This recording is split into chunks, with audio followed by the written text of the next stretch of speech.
মিয়ানমারের বিভিন্ন অঞ্চলে উক্ত ভূমিকম্পের ফলে খাদ্য, পানি ও বাসস্থান সংকট এবং জরুরি চিকিৎসার অভাবে মানবিক বিপর্যয়ের আশঙ্কা তৈরি হয়েছে।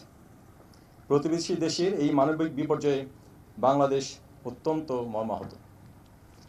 মাননীয় প্রধান উপদেষ্টার নির্দেশে বাংলাদেশ হতে মিয়ানমারে বাংলাদেশ সশস্ত্র বাহিনীর মাধ্যমে জরুরি ভিত্তিতে ত্রাণ সামগ্রী হিসেবে ঔষধ, তাঁবু, শুকনো খাবার এবং উদ্ধার ও চিকিৎসা সেবা প্রদানের জন্য উদ্ধারকারী ও চিকিৎসা সহায়তা দল প্রেরণের উদ্যোগ গ্রহণ করা হয়েছে।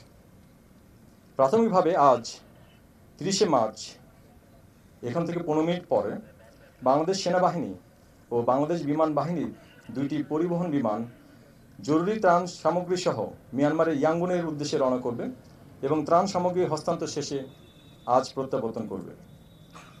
অদ্য প্রেরণকৃত 16.5 টন ত্রাণ সহায়তার মধ্যে রয়েছে শুকনো রেশন, বিশুদ্ধ পানি, তাঁবু, খাবার, saline, hygiene products, plastic sheet roll, মশারি এবং সোলার লাইটস। এখানে উল্লেখ্য যে আজ যে ত্রাণ সামগ্রী মিয়ানমারে পাঠানো হচ্ছে তা পরিকল্পিত ত্রাণ সহায়তার একটি অংশ মাত্র। পরবর্তীতে মিয়ানমার সরকারের অনুমতি প্রাপ্তির সাপেক্ষে আরও ত্রাণ সহায়তা এবং বাংলাদেশ সেনাবাহিনীর নেতৃত্বে উদ্ধারকারী ও চিকিৎসা সহায়তাকারী দল প্রেরণ করা হবে।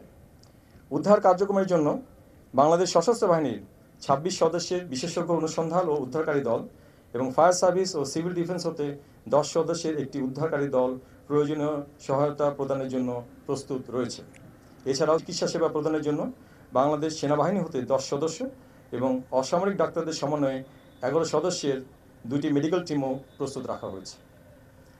বাংলাদেশ সশস্ত্র বাহিনী বিশ্বাস করে বাংলাদেশ সরকার কর্তৃক প্রেরিত এই মানবিক সহায়তা মিয়ানমারের ভূমিকম্পে ক্ষতিগ্রস্ত জনগণের দুর্ভোগ কমিয়ে আনতে সহায়ক ভূমিকা পালন করবে।